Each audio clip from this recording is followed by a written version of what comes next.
નમસ્કાર દર્શક મિત્રો, @ગુજરાતમાં આપનું સ્વાગત છે। હાલ ફક્ત આપણા દેશમાં જ નહીં પરંતુ વિદેશોમાં પણ ઉત્તર પ્રદેશના પ્રયાગરાજમાં લાગેલા મહાકુંભના મેળાએ ભારે આકર્ષણ જમાવ્યું છે। દેશ વિદેશથી દુનિયાના ખૂણે ખૂણેથી લોકો આ મહાકુંભમાં પહોંચી રહ્યા છે। ત્યારે આવામાં સ્વાભાવિક છે કે કેટલાય લોકો આ મહાકુંભમાં ક્યારે જોવા મળશે તેવી આસમાં બેઠા હોય છે। આવી જ રીતે બોટાદમાં પણ કેટલાય શ્રદ્ધાળુઓ એવા હતા કે જે મહાકુંભમાં યાત્રાની આસ લગાવીને બેઠા હતા।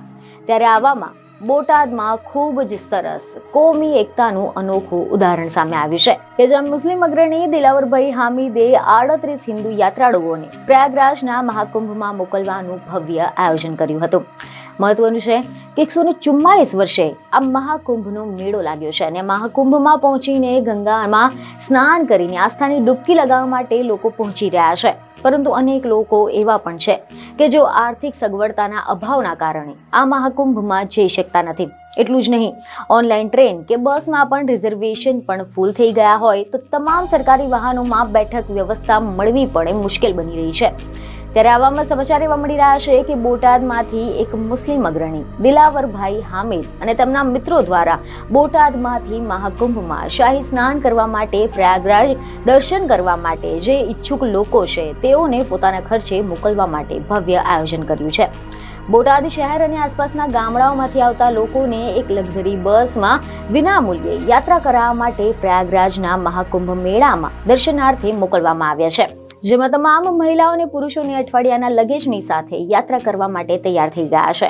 તમામ યાત્રાળુઓને આયોજકો દ્વારા શાલ ઓઢાડીને પુષ્પહાર પહેરાવીને સન્માનિત કરવામાં આવ્યા છે। સુખરૂપ મુસાફરી માટે શુભેચ્છા પાઠવવામાં આવી હતી। યાત્રાળુઓ પણ પ્રયાગરાજના મહાકુંભમાં અમૃત સ્નાન માટે યાત્રામાં જતા ખૂબ જ ઉત્સાહ જોવા મળી રહ્યો છે। બોટાદ શહેરના સામાજિક અગ્રણીઓ પણ આ હિન્દુ મુસ્લિમ એકતાની યાત્રાને ઉદાહરણરૂપ ગણાવીને લોકો માટે પ્રેરણાત્મક કામગીરી હોવાનું જણાવી રહ્યા છે।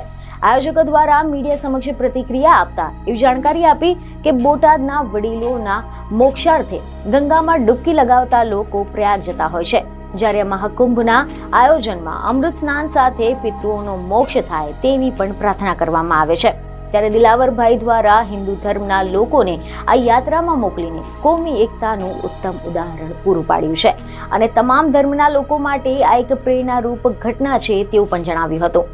બીજને ખબરો સાથે ફરી મળીશું। ધન્યવાદ।